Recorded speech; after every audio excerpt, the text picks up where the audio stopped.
Olá, estimados estudantes, sejam todos bem-vindos à disciplina de Introdução Bíblica.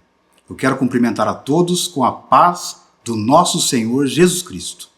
É com muita alegria que iniciamos essa jornada ao mundo da Bíblia.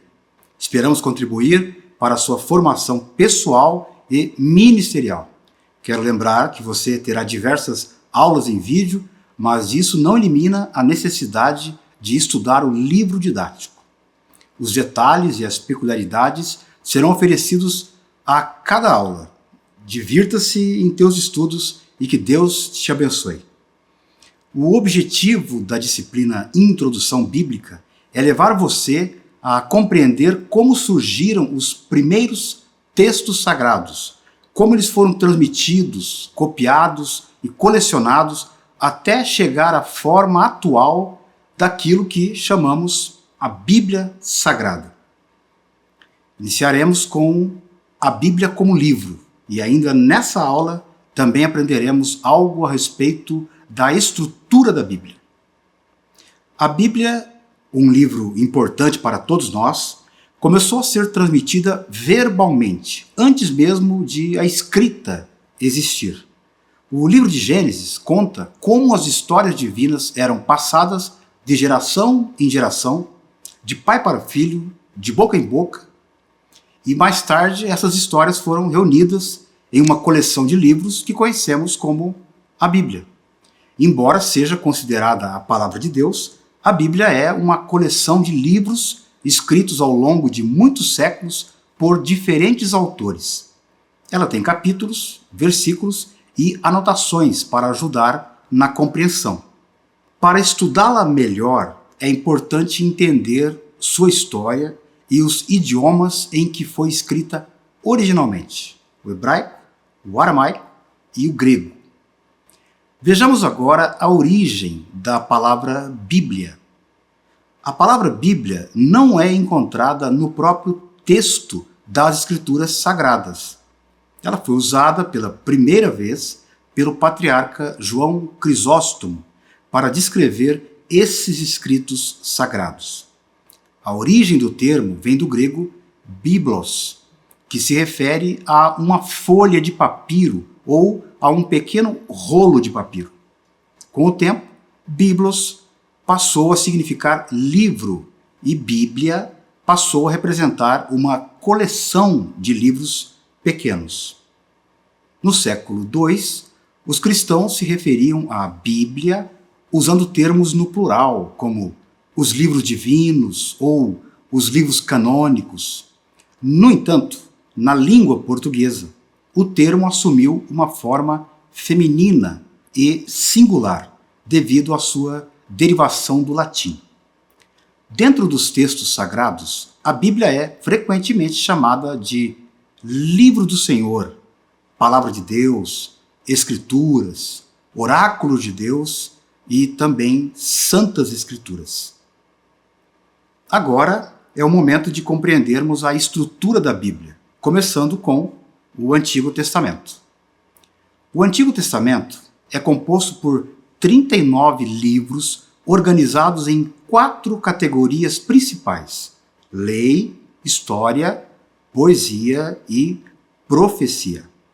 A seção da lei, ou Pentateuco, inclui os primeiros 5 livros: Gênesis, Êxodo, Levítico, Números e Deuteronômio.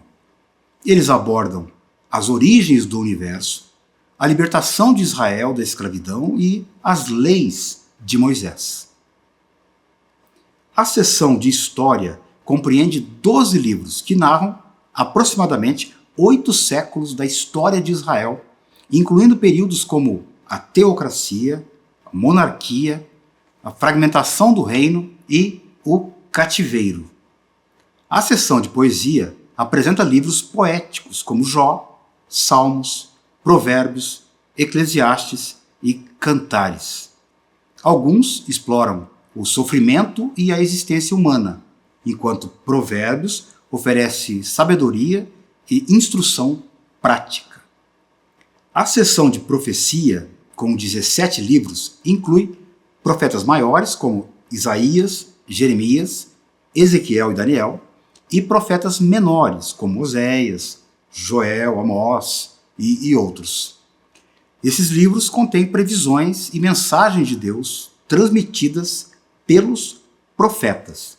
Essa organização temática ajuda na compreensão da diversidade de conteúdo e estilos literários presentes no Antigo Testamento.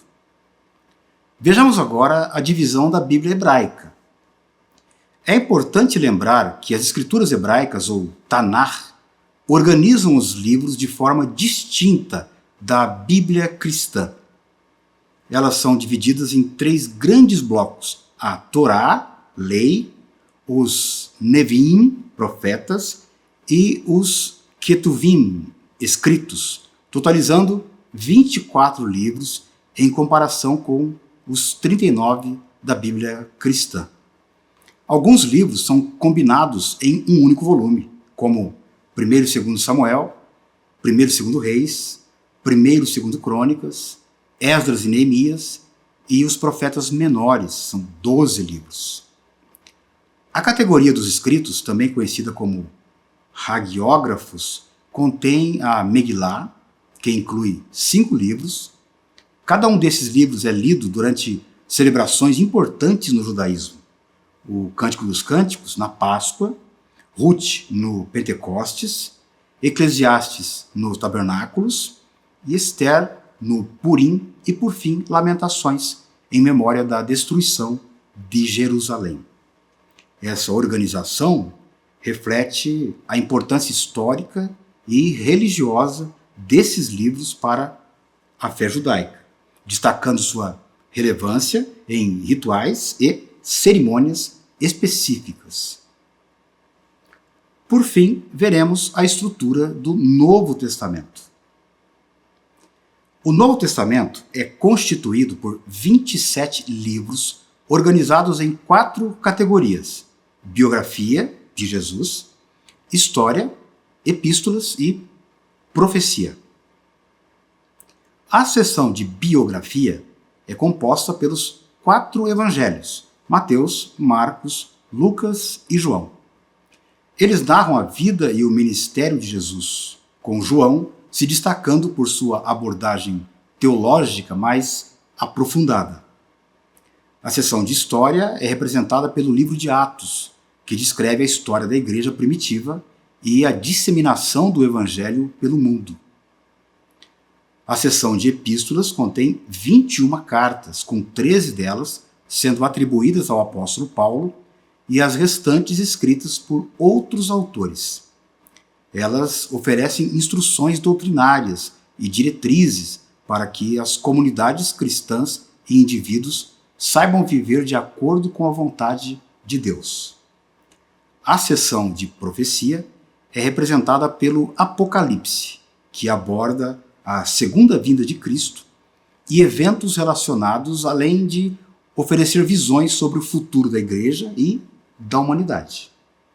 Assim como no caso do Antigo Testamento, essas categorias fornecem uma compreensão abrangente dos eventos e ensinamentos essenciais dentro do contexto do Novo Testamento. E por hoje é só. Aguardamos você para o nosso próximo encontro. Deus te abençoe e até lá.